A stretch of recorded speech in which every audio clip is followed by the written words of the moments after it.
Pendiami ke channel Banwan Rak Kubor Baman Lagasmi.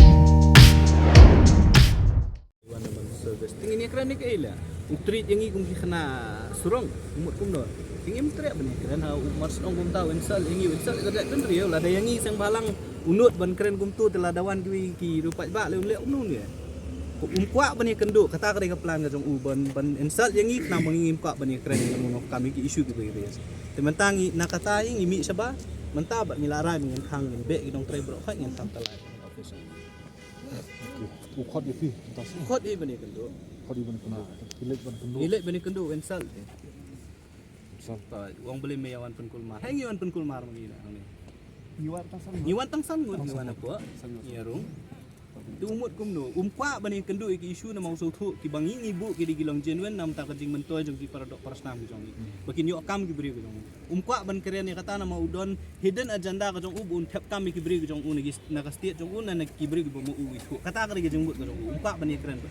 Kalau ada umpa tu kan ni ngin khang ni. Ngin will make sure bude ban mi.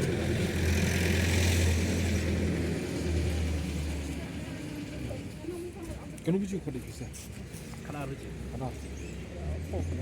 Mutli kedua hari natayu berenam.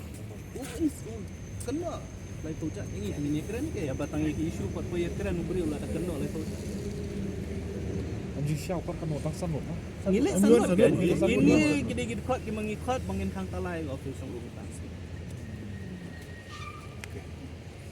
Kawan gue nih tasan truk nih kan. Wong san ni wan tang san. Why formally ini penting itu sah.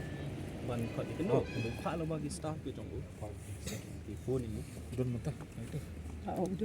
Udah ngalak li ai message. Lagi siapa ngin rong nu siapa. Lada kuat bani keren ongi ubun wan pan mak so sabar ngin serung siapa.